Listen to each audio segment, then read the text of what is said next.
The scent of rain still clung to Naomi Carter's coat as she stood at the edge of the quiet street, staring up at the Sterling Grand Hotel. Its limestone facade rose like an unblinking monument to old money and older secrets. Light pooled in the lobby windows, warm and inviting to anyone who had never been told they didn't belong. Margaret Zhao's voice echoed in Naomi's memory from 2 days earlier. Some walls aren't built to keep people out, Naomi. They're built to keep the truth in. The purpose of tonight was simple in statement, but dangerous in practice. Meet Margaret, a woman Naomi had only recently come to trust, and hear the story she claimed would rewrite the history of this building. Naomi had agreed, partly out of curiosity, partly because she recognized the stubborn dignity in Margaret's eyes. The lobby greeted her with an almost oppressive elegance. Chandeliers shimmered overhead. Plush rugs muffled footsteps. A suited concierge gave her a polite but assessing glance, the kind Naomi had grown accustomed to in her career as a preservation lawyer. She knew when she was being silently asked to state her business. She ignored the look and crossed to the corner table where Margaret waited. Margaret was small-boned, her posture as upright as the high-backed chair she occupied. A phoenix-shaped pendant gleamed against the dark silk of her blouse. She did not rise, but her eyes softened when she saw Naomi approach. "You're right on time," Margaret said, her voice low and precise. "That says something about your character." "I was curious," Naomi replied, sliding into the chair opposite. "And you said it was important." "It is. This hotel sits on land my grandmother bought with her own hands, in a language she was told she'd never speak well enough to make a deal. She was an art dealer, a collector of rare pieces, and a believer that beauty could outlast prejudice." The words were deliberate, almost rehearsed, but there was a crack in Margaret's voice when she said, "Grandmother." Naomi leaned forward. "And what happened?" Margaret's eyes flicked toward the lobby entrance, scanning. She was tricked. The deeds were altered, the signatures forged. She lost everything. But some things were hidden before they could be taken. They're still here. Naomi's first instinct was to ask why Margaret hadn't gone straight to the courts, but Margaret was already pulling an envelope from her bag. Inside was a photograph, black and white, edges frayed, of a young woman standing in what looked like an ornate salon. The room was lined with carved panels, a phoenix stretching its wings across one wall. Naomi recognized the style immediately. Chinese lacquer work, 1940s. It would have been expensive. "And unique," Margaret said. "We called it the Phoenix Wing. No guest has entered it in 70 years. Outside, the rain began again, tapping against the tall windows like impatient fingers. Naomi listened as Margaret described a network of corridors in the oldest part of the hotel, sealed off after a renovation in the 1950s. She spoke of an object left behind, a matching pendant, a dragon, hidden in a place only her grandmother would have chosen. Naomi could see it, a forgotten suite preserved in silence, dust motes drifting like ghosts through stale air. A waiter approached, setting down 2 glasses of tea without a word. Margaret thanked him softly, then leaned in, her voice dropping even lower. "I need someone who knows how to handle what we'll find, someone who can recognize its value, both in court and in history. That's why I asked you." Naomi considered her options. She could walk away, leave this stranger to chase ghosts, but there was something about the way Margaret held her pendant, thumb brushing over the engraved feathers, that made Naomi feel the weight of generations pressing in. "What's the first step?" she asked. Margaret's expression didn't change, but Naomi thought she saw relief flicker in her eyes. "Tonight we walk the halls. I'll show you the way to the Phoenix Wing. You'll see for yourself why this cannot stay buried."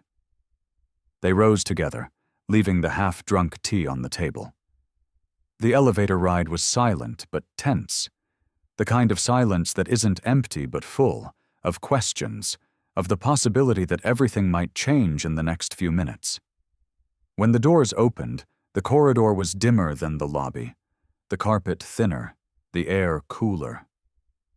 Margaret led without hesitation, turning down narrow hallways, past doors with tarnished brass numbers.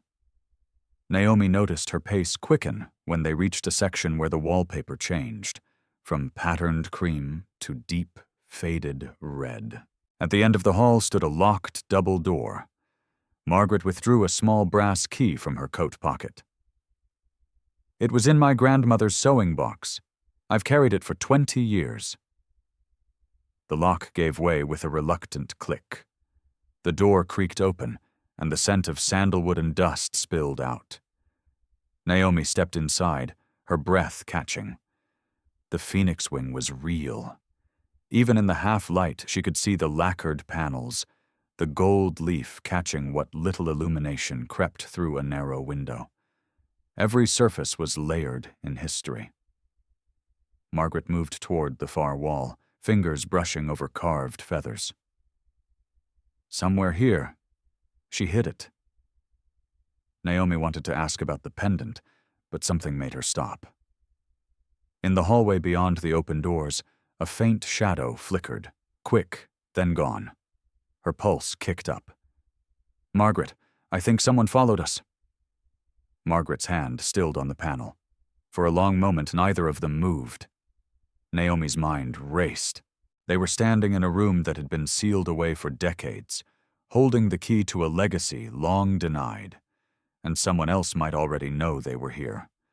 A low rumble of thunder rolled over the city as Naomi woke the next morning, the memory of that shadow in the phoenix wing still clinging to her like damp air. She sat at her kitchen table, coffee cooling in her hands, replaying every step they had taken the night before, every sound in the hall that didn't belong. Her thoughts kept circling back to Margaret's story, and the quiet determination in the older woman's voice. Naomi knew that if Margaret was right, the pendant could be the leverage needed to prove the land theft and restore her family's claim. But she also knew that objects like this had a way of drawing the wrong kind of attention.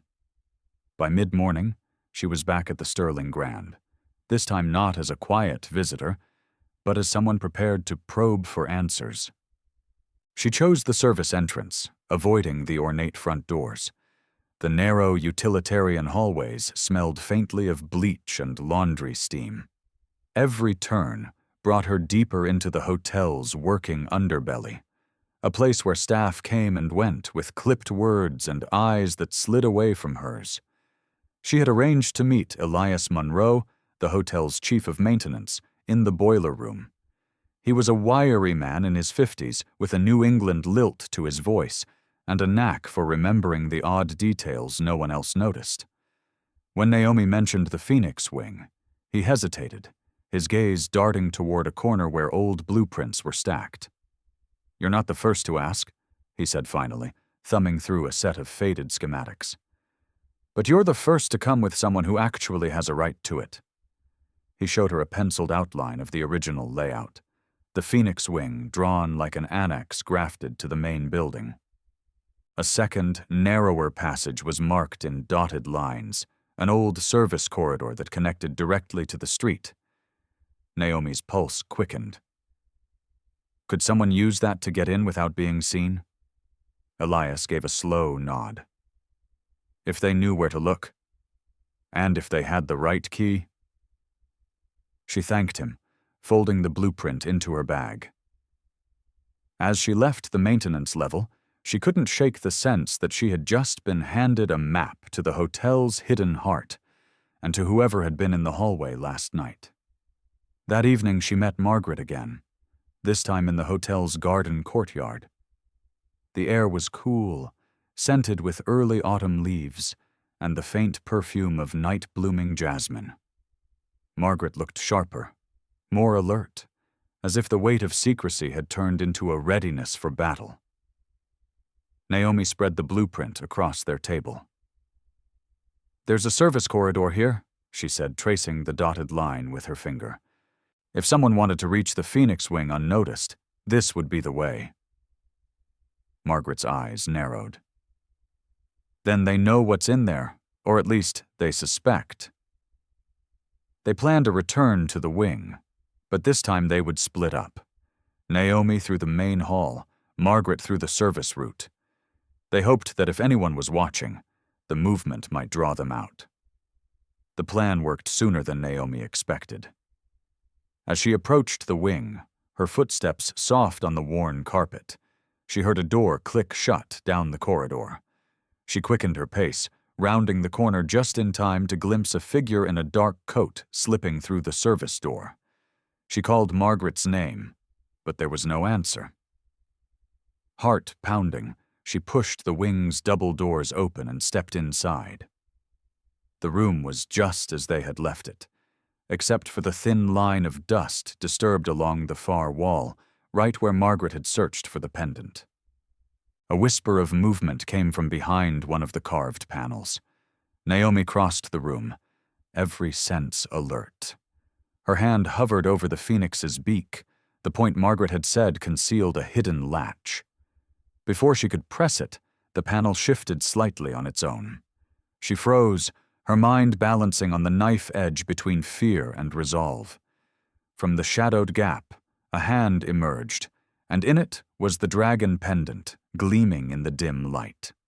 Then, just as quickly, the hand pulled back, the panel clicked shut, and the room was empty again. The brass plate read, "Archives," but the tarnish made the letters hard to read, as if the hotel wanted them forgotten. The hum of compressors from the laundry down the hall made the door vibrate, a low, throat-clearing sound that warned the living to keep moving. Naomi stood with the master key Elias had pressed into her palm and felt the weight of Margaret's words from the night before. The Phoenix Wing might be more than rumor, more than grief made architectural. If they were right, the wing was the hinge on which a stolen history could swing open. Tonight the goal was simple and risky in equal measure. They needed proof that any court would recognize, and that meant blueprints, permits, old inventories, something that tied the sealed rooms to Margaret's grandmother by more than legend. They could not change the past, but if the past had been carefully hidden, they could at least bring it back into daylight. The basement was colder than the lobby, all poured concrete and fluorescent buzz, the air braided with detergent, hot metal, and the faint sweetness of starch. Naomi slid the key into the lock. Her hands shook, just enough to make the metal tap against the escutcheon. She closed her eyes, breathed once, and turned. The door gave with a sticky sigh, the hinge voicing complaint after years of disuse. Inside, the room seemed to exhale paper. Rows of steel shelving rose like narrow alleys between forgotten decades. Cardboard bankers' boxes wore masking tape labels that had darkened around the edges. Along the far wall, flat files squatted like sleeping animals, their wide drawers each with a brass pull, the labels typed in a font that had gone out of fashion before Naomi was born. Margaret stepped in behind her and closed the door softly, a courtesy to silence. They moved with the careful pace of people in a church. Margaret kept her gloves on, a small navy pair that looked well-loved. Naomi took the right-hand shelves, reading off numbers and dates, gravitating toward anything bound in twine. The fluorescent fixtures hummed above as though gossiping about them. Somewhere overhead, a laundry cart rattled across tile and stilled again. Naomi's fingertips brushed dust, the dry whisper of it finding skin. She pulled a narrow folio free and laid it on a central table, its top scarred with the ghosts of past staplers. The folio held occupancy permits and elevator inspection certificates, none of it glamorous, all of it honest. She flipped and flipped until the rhythm slowed and stalled into a silence of the wrong kind. "Contracts," she murmured. "Supply lists. Nothing about renovations." Margaret's voice came from a different aisle. I found titles of art on consignment in 1948, she said, not disguising the tremor beneath the words. But these are to the hotel, not from it. A page crackled. Look at the purchasers' names. She carried the list to the table and placed her gloved finger just under the column of surnames. Prescott, Hensley, Whitmore. The syllables sat there with a kind of oily poise. Inventory of the lobby redesign, 1951, Naomi read aloud. Whoever did this wanted the place to feel new. It's all surface. She pushed back, scanning the room for a logic that would have made sense to a clerk long dead. If building plans existed, heavy and inconvenient and valuable to no one until now, they would not be upright on a shelf. They would lie flat and wide. She crossed to the flat files and slid a drawer outward. The runners protested and then surrendered. Blue paper, the kind that left dye on your fingertips, unfurled in careful layers. She lifted one, then another, and spread them on the table. The basement light turned their lines into a pale frost. This is the original third-floor plan, Naomi said, excitement nicking the edge of her voice. See the runs of rooms here? And this corridor... She traced with a pen cap. But the present hallway doesn't dogleg that way. Margaret came to her side, close enough that Naomi caught the sharp, clean note of her unsweetened tea from hours earlier, clinging to wool. And here, Margaret whispered, touching a faint watermark half hidden under a fold. A phoenix, wings unfurled, so faint that if you had not been looking for a bird, you might have called it a smudge.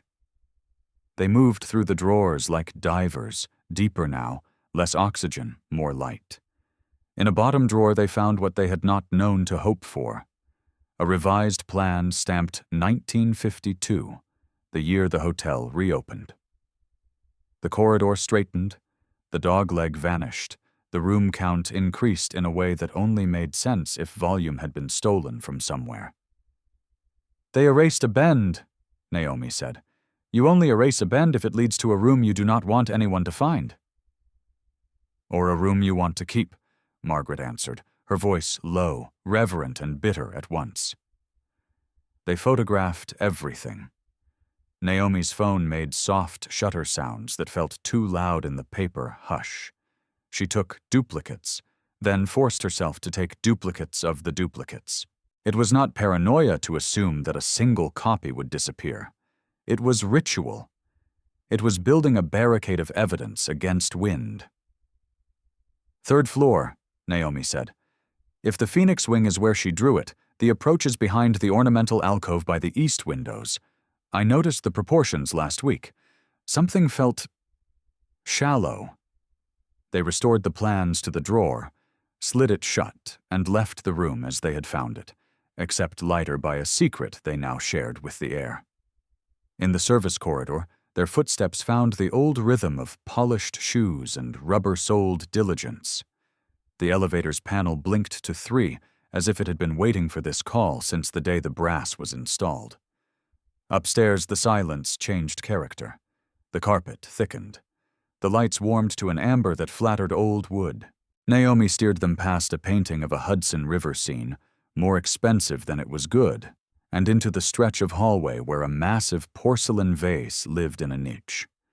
She had dusted it once, years back, and remembered the brush biting at a raised mark hidden in cobalt vines. The alcove's back panel wore a sheen that didn't match the surrounding wainscot.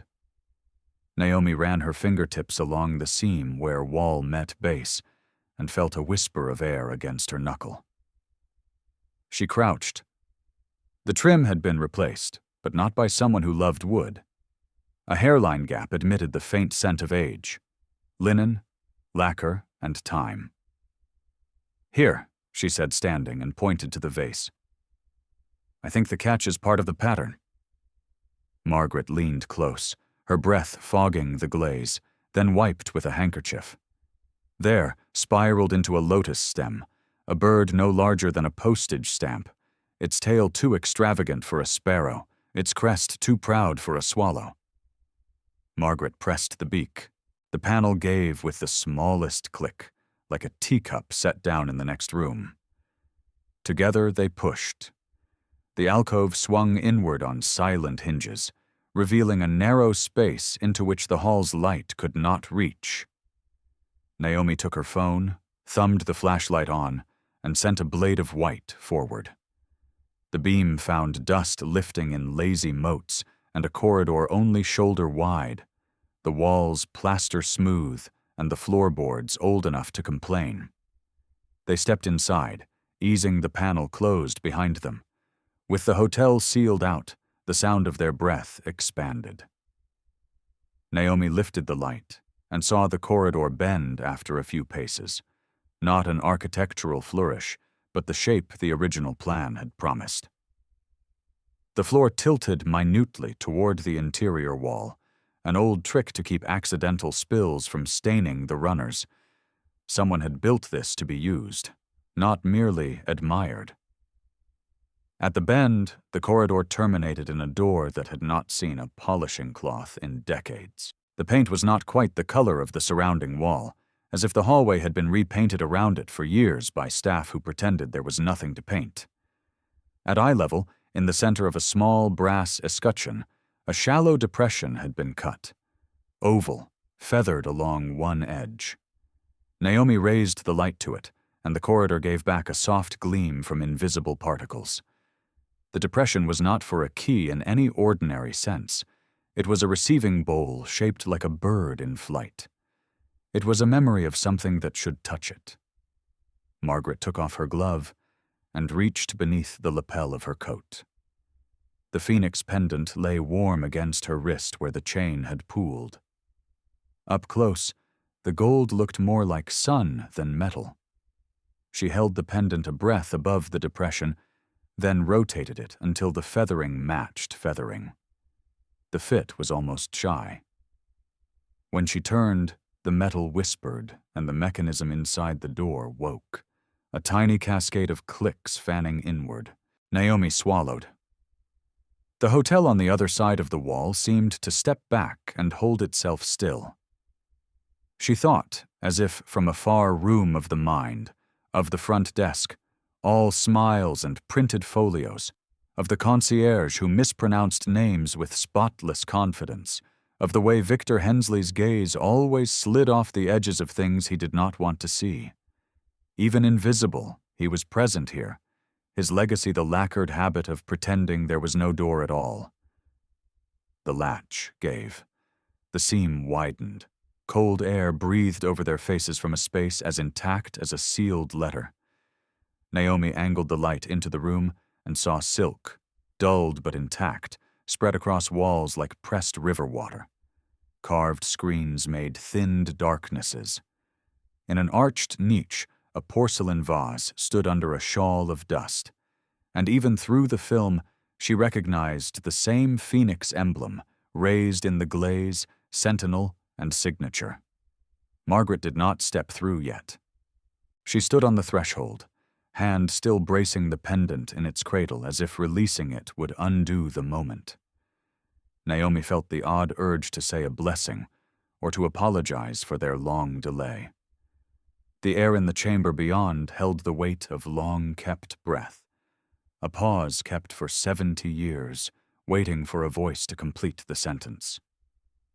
The door clicked open into darkness, and Naomi heard her whisper, "This is where the truth has been sleeping." Margaret's hands trembled as she stepped inside, the beam from Naomi's phone sweeping slowly across the preserved chamber. The air was colder here, as though the sealed walls had been storing winter for decades. Silk panels glimmered faintly under the dust, their colors dulled but not lost. Crimson cranes in flight, gold-threaded clouds drifting above painted waves. The faint scent of sandalwood lingered, impossibly stubborn after 70 years. Naomi followed, her shoes barely making a sound on the aged floorboards. She had dusted countless guest rooms, polished brass until it shone. But never in her life had she seen a space inside the sterling grand treated not as decoration, but as devotion. Each object seemed placed with a deliberate tenderness, a low tea table set with porcelain cups, still aligned with ceremonial precision, carved lattice screens dividing the space into graceful pockets of privacy. It was less a hidden room than a memory kept whole.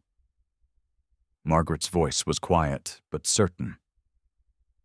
This was my grandmother's private suite. The Phoenix wing was her heart. Her gaze moved over the tea service, pausing at the cups. She entertained guests here, officials, scholars, artists. She told me stories about hosting evenings where poetry and politics met in whispers. Naomi could picture it. The rustle of silk robes, the faint chime of cups, the way candlelight might gild the cheekbones of those seated at the table. And yet, here it was, sealed away and left to fade. She felt a throb of anger beneath her awe, the kind that came from recognizing beauty deliberately erased. The search began in earnest. Naomi checked the carved cabinets, finding drawers lined with faded velvet. Margaret moved toward a lacquered chest in the corner, running her fingers along its brass fittings. It took a moment to coax it open. The hinges resisted, as if reluctant to give up their contents. Inside lay a collection of scrolls wrapped in silk ties, their surfaces dusted but intact. Margaret unrolled one with the care of someone handling fragile skin. "They're invitations," she said, the Mandarin script flowing under her fingertips.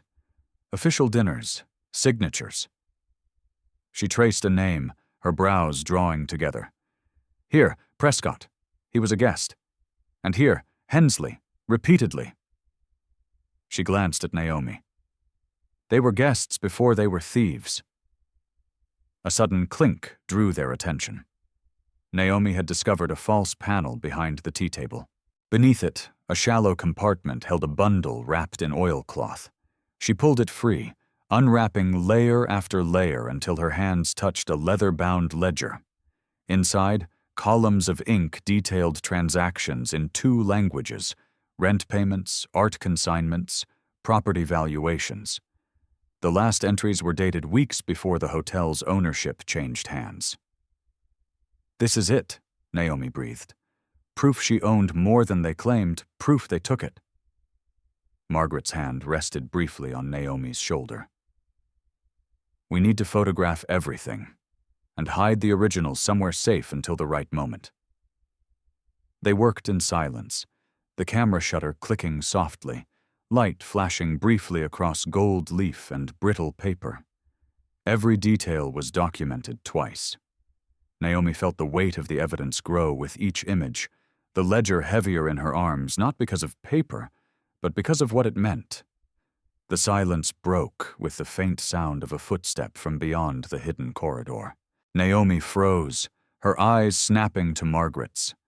The panel was still closed, but the sound was unmistakable, slow, deliberate, and close. She turned off the flashlight, plunging them into darkness so complete she could hear her own pulse. The steps came again, then stopped. A faint creak, like a hand resting on wood. Naomi imagined Victor Hensley standing in the hallway, head tilted, sensing the air moving differently, knowing something was amiss. She didn't dare breathe too loudly. Margaret leaned in, her whisper barely audible. "We can't leave yet. Not with this." She gestured toward the ledger clutched against Naomi's chest. Naomi nodded, forcing herself to focus. They slipped the ledger into Margaret's satchel, nestling it between silk wrappings, so it would make no sound. The scrolls were returned to their chest exactly as found, the tea table set once again in perfect order. It was as though they had never been there, save for the faint disturbance of their footprints in the dust. The footsteps receded. Naomi didn't know if that was better or worse. In the heavy silence, Margaret pressed her palm against the pendant still resting in the door's mechanism. The hidden panel swung open with a soft sigh. They stepped back into the corridor beyond, closing it silently behind them. Naomi glanced down the hallway toward the east windows. No one stood there. The vase gleamed innocently in its niche. Yet as they walked away, she felt the weight of unseen eyes tracing their backs, storing the moment for later use. Margaret's voice was calm, but her grip on Naomi's arm was firm. From this moment on, we are being watched. Naomi spotted the envelope on the service cart before she even reached the east stairwell. It was ivory, thick and unmarked, save for her name written in a precise, unfamiliar hand. No room number, no return address, just Naomi in dark ink that seemed to absorb the light. She glanced down the hallway. Empty. The hum of the hotel's air system was the only sound. She hesitated before picking it up, a memory surfacing of her grandmother warning her that messages without senders were rarely gifts. Sliding a finger under the flap, she found a single folded sheet of paper inside. The handwriting was the same as on the front, every letter exact, as though it had been practiced many times. If you care about your position here, stop searching where you don't belong.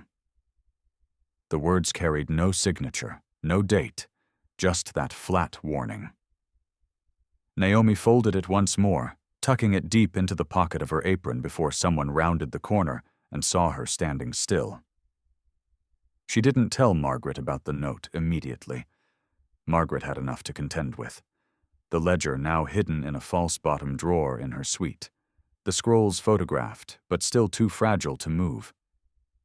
And the growing sense that Victor Hensley's polite demeanor masked a mind calculating every angle of their movements. That afternoon, Naomi busied herself with polishing the brass in the main dining room. The space was a showpiece: high ceilings, crown molding, a chandelier whose crystals shimmered in the sunlight. At one table sat Hensley, speaking in low tones to a man Naomi recognized as the hotel's attorney. Their eyes flicked toward her twice, both times without expression. She kept her posture relaxed, but inside she catalogued every detail. The way Hensley's hand rested over the folder between them, the subtle shake of the lawyer's head, the faint tightening at the corners of Hensley's mouth. Margaret arrived moments later, dressed for a casual luncheon, but wearing the small gold pendant around her neck like a badge. She passed Naomi with only the faintest acknowledgement, heading toward the adjoining lounge. Naomi followed discreetly once she was sure no one was watching too closely.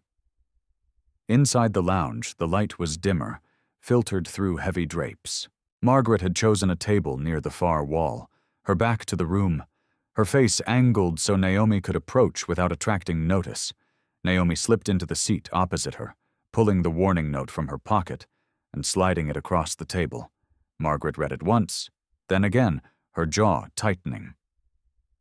"This isn't just a threat," she murmured. "It's a sign that we're close enough to make someone nervous." She tapped the table lightly with one finger. "We keep going. We just change the way we move." They began speaking in coded references, delivery lists for the guest ledgers, window repairs for the sealed rooms. Naomi described the false panels mechanism as a lock in need of oil, and Margaret nodded as though discussing hotel maintenance. Their conversation was an intricate dance, each phrase chosen to mask meaning without losing clarity. By evening, Naomi had her next task: to access the guest registry from the year the Sterling Grand's ownership changed. The records, Margaret believed, might reveal who was present in the hotel during those critical weeks, names that appeared on the scrolls, names that might tie to the ledger's transactions. Naomi waited until after the dining room closed. The registry was kept in a locked cabinet behind the front desk, and though she had no key, she had watched the night clerk enough to know which drawer contained the spare. She approached casually, greeting the clerk and offering to bring him coffee from the kitchen. When he turned toward the service corridor, she opened the drawer, took the key, and slid it into her pocket with a smoothness born of long practice at invisible work. The cabinet opened without protest. Inside were dozens of leather-bound volumes, each labeled by year. Naomi lifted out the one she needed, its spine cracked but intact, and set it on the counter.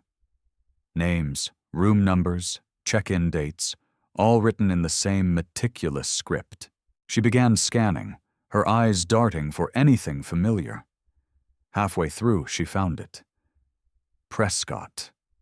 Multiple stays in the same suite, each coinciding with visits from Hensley and another name she didn't recognize. Fairchild. And there, in the margin of one entry, a faint note in pencil. Meeting Phoenix Wing. The sound of footsteps from the corridor jolted her. She closed the book, slid it back into the cabinet, and locked it just as the night clerk returned with a steaming mug in hand. He smiled absently, thanking her for the coffee, and she returned the smile, feeling the faint tremor of adrenaline in her hands. Later, in the quiet of her small staff quarters, Naomi wrote down everything she had seen, careful to preserve each date and name. She folded the paper and placed it in the hollow space beneath a loose floorboard, a hiding spot she had used for years to keep her own valuables from curious eyes. As she lay in bed, the warning note burned in her mind. The handwriting was too deliberate, the message too certain. She closed her eyes and pictured the pencil mark in the registry, the words Phoenix Wing standing out like a whisper from the past. In the darkness, she knew one thing for certain. Someone else had been inside that hidden room before them, and they had not left empty-handed. Margaret stood at the window of her suite, watching the rain slide in narrow rivulets down the glass. It blurred the garden below into shades of green and gray, as if the world itself wanted to hide something from her eyes. The storm had rolled in without warning, and its suddenness reminded her of the way secrets had begun to surface. Fast, disruptive, and impossible to ignore. She thought back to the note Naomi had shown her the night before, the one with its calculated script and cold warning. It wasn't just a threat to Naomi, it was a message meant for both of them. Whoever had written it understood that Margaret would not stop looking, and they were counting on fear to slow her. That, she decided, was their first mistake. The day's goal was simple, at least on the surface: confirm whether the Phoenix Wing still held anything of value, or any trace at all, after decades of being closed off to guests. The wing had been sealed during renovations in the 1970s, officially due to structural concerns, but Margaret had long suspected the explanation was a polite fiction. By mid-morning, she and Naomi stood in the hallway outside the locked double doors of the wing. The air was cooler here, the lighting dimmer, as though the rest of the hotel had exhaled and left this corner holding its breath. The carpet was older than in the main halls, its pattern faded, and the brass door handles were tarnished to a deep brown.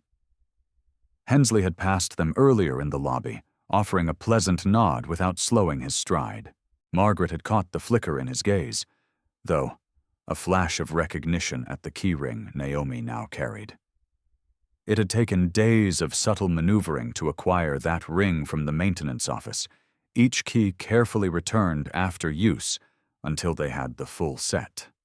Inside, the Phoenix Wing felt suspended in another time. Dust motes drifted in the thin shafts of light from tall, curtained windows. The wallpaper had yellowed, curling at the seams, and the air held a faint smell of mildew mixed with something older, perhaps cedar from the furniture.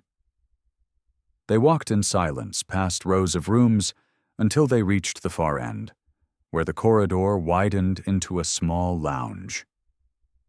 Margaret's attention was drawn to a framed photograph hanging crooked on the wall. It showed the hotel staff from decades earlier, lined up in front of the grand staircase. She recognized Prescott in the center, smiling faintly, his arm around a man who could only be Fairchild. Behind them, barely visible in the photo's shadows, stood a younger Hensley. The date in the corner matched one of the registry entries Naomi had copied. Naomi moved toward a door partially hidden by an old coat rack. She tested the handle. It resisted. Kneeling, she tried one key after another until one turned with a heavy click. The door opened to a narrow storage room. Shelves lined the walls, most empty, but on the center shelf sat a small wooden box, its surface scarred and the brass clasp slightly bent. Margaret stepped forward, brushing a layer of dust from the lid. Inside, she found a stack of letters tied with a thin ribbon, the paper brittle with age. She untied them carefully, scanning the first page. The handwriting matched the marginal note in the registry, and the signature, Prescott, confirmed it. The letters detailed meetings with Fairchild, discussing financial transfers, outside formal ledgers, and frequent use of the Phoenix Wing for private negotiations. The air in the room seemed to tighten as Margaret read aloud a passage about a shipment that had arrived during one of these meetings. Naomi's eyes widened, the implication clear. The ledger they had found might only be a fragment of a larger operation. Footsteps echoed faintly from somewhere in the wing. Margaret quickly retied the ribbon and closed the box. Naomi extinguished the small lamp on the shelf, plunging them into shadow. They waited, listening until the sound faded. Back in her suite, Margaret spread the letters across the bed, arranging them in chronological order. Rain still pattered against the window, a steady metronome to her thoughts. Naomi stood nearby, arms folded, the unease plain on her face. "We can't keep this here," Naomi said. "If someone knew enough to leave me that note, they know enough to search your rooms." Margaret nodded slowly. "Then we move it tonight. Somewhere they won't think to look." Naomi's phone buzzed on the table. She glanced at it, frowning. "It's from an unknown number." She turned the screen toward Margaret. The message was short, just 4 words. "You're in over deep."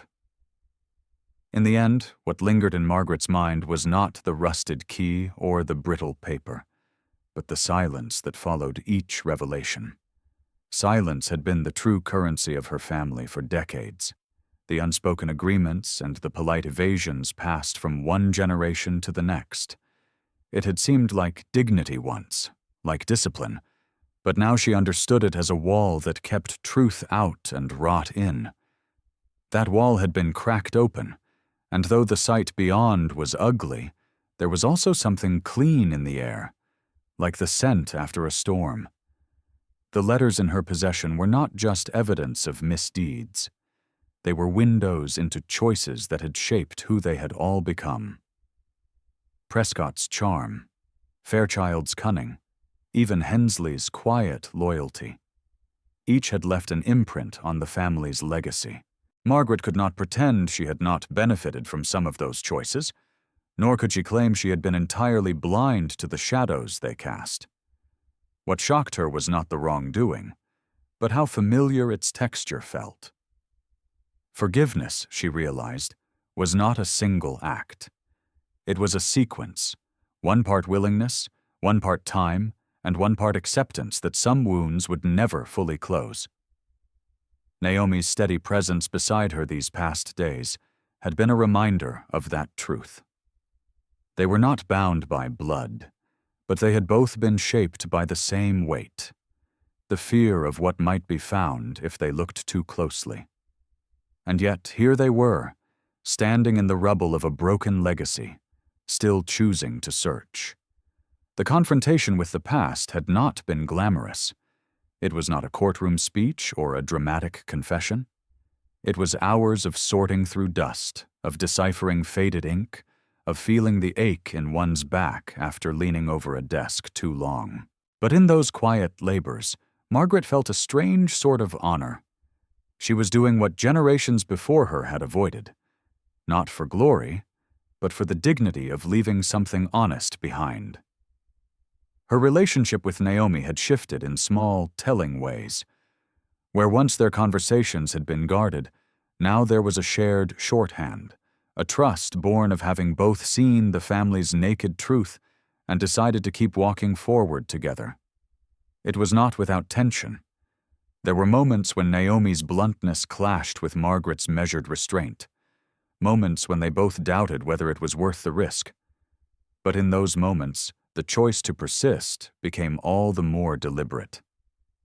The family conflict, in the end, had less to do with money or property than with the unspoken question: who has the right to tell the story? For too long, that right had been monopolized by those who benefited from its telling. Now the narrative was shifting, and it was uncomfortable for everyone involved.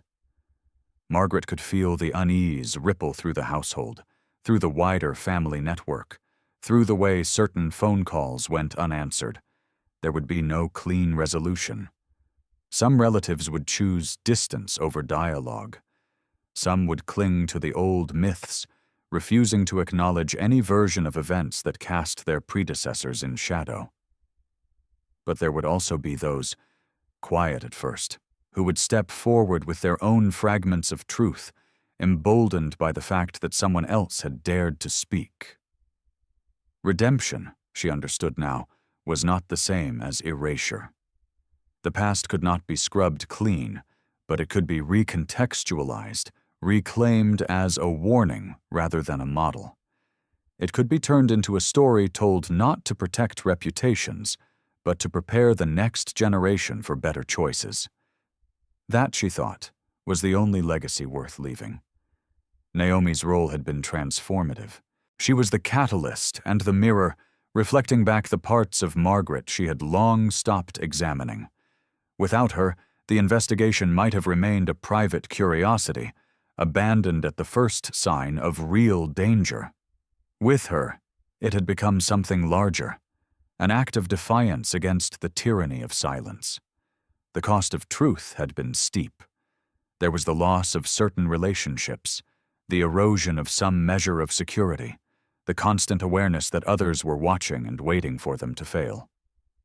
Yet that cost paled beside the cost of continuing to live under the weight of half-truths. For Margaret, the choice was not between peace and conflict, but between false peace and honest conflict. As she looked ahead, she did not imagine reconciliation as a single climactic moment. It would come, if it came at all, in the form of small gestures. A seat left open at a holiday table, a phone call made without agenda, a letter written without expectation of reply.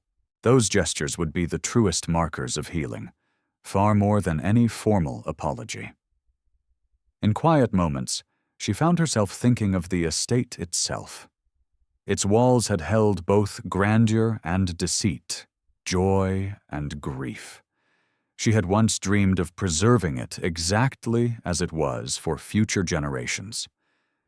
Now, she imagined restoring it differently, not to freeze it in time, but to make it a living place again, free from the hidden rooms and locked drawers that had once defined it. Her philosophy remained: a legacy is not what you inherit, but what you choose to pass on untainted. This was not the conclusion of a mystery, but the opening of a new chapter in which truth would have a permanent seat at the table. The letters, the photographs, the long conversations in shadowed rooms, these would be preserved not as trophies, but as testaments to the courage it took to face them. And so, Margaret stepped into the next season of her life, with no illusions of perfection, only the quiet determination to keep choosing honesty over comfort and connection over control. She knew there would be setbacks, that not everyone would follow her lead, but she had stopped measuring success by the approval of others. If you have ever had to confront the uncomfortable truths in your own family, you understand the courage it takes to stand in that space between loyalty and honesty. If you believe that forgiveness is not weakness but a form of strength, that telling the truth is an act of love as much as defiance, then you know why this story matters. And if you feel, deep down, that legacies are worth fighting for only when they are grounded in truth, leave a comment with the number 1 and subscribe to our channel to hear the next story.